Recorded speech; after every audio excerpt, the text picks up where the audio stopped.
Alright guys, so today we're going to learn how to create a scatter plot, draw the line of best fit or the line of regression, and then we're also going to learn how to do the residuals, right?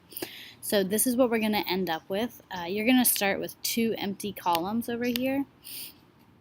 So I'm going to show you how to fill those in, and then I'm going to show you how to create scatter plots from those, alright?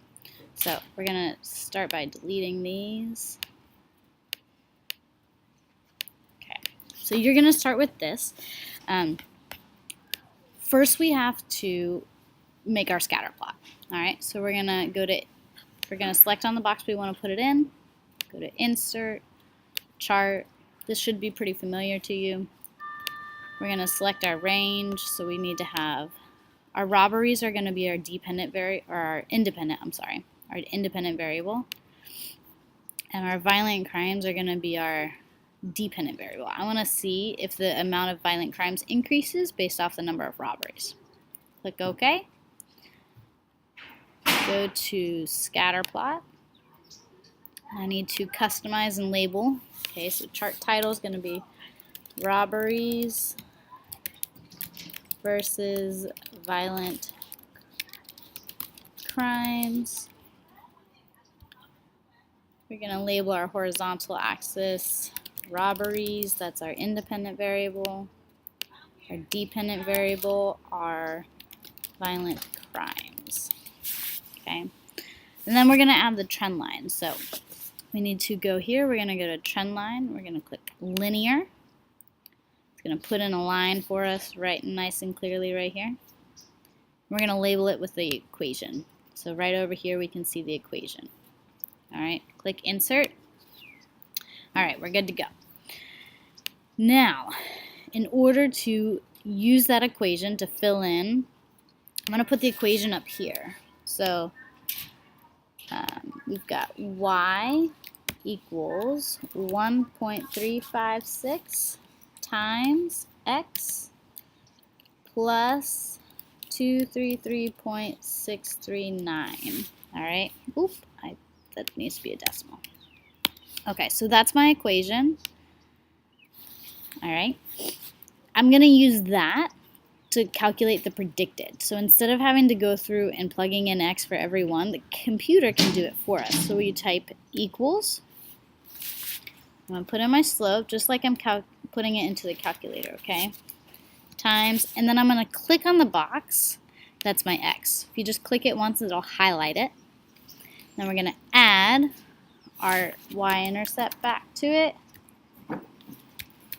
Alright, if you press enter, it'll go ahead and calculate it for you. Now, here's the cool part. You don't have to type that for every box. If you click, see how my cursor turned into a little cross? If you click and drag it down all the way, it'll do it for every single box. See? And as you go down, you can see up here that it changes based off of what the x is. Now, the residuals, okay, remind you, residuals is the number of violent crimes, minus the predicted. We need to see how far off are we. So we're going to type in equals this, the actual, minus the predicted. Again, the computer's going to do all the work for us. Just press enter and then we're good to go. So we can see that the actual number of violent crimes is way above what we predicted. It's way more. So if we, again, click that little box and drag it down. Whoop. Okay. So we've got a handful of positive. This one's really way more than we expected. This one's pretty close, a little bit under what we expected. But as you scroll down, we can see positive means that it was above the line. It was more than we expected. Negative, this is really, really under what we expected, which I think is good. Alright, last but not least, we're going to create a graph of the residuals. So, when we do the residuals, we're going to be creating a graph using our x value, this column. I'm going to highlight it for you. And the residuals, this column. So I'm going to highlight these two, okay? Just so you can see them. So I'm going to click on the little blue box down here. I'm going to go back to Insert, Chart, and this time we're just creating another scatter plot. We're just using these two columns, the X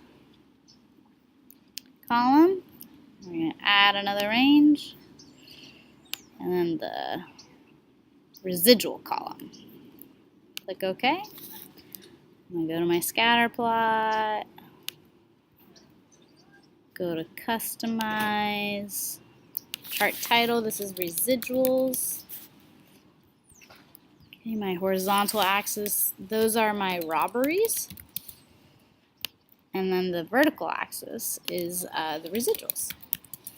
Okay. Click Insert, and then there you go. Now, the conclusion we can draw from this is that since there's no pattern in our dots, there's no quadratic pattern, then it's a no correlation here, which means this is a good linear model for what we're doing. All right.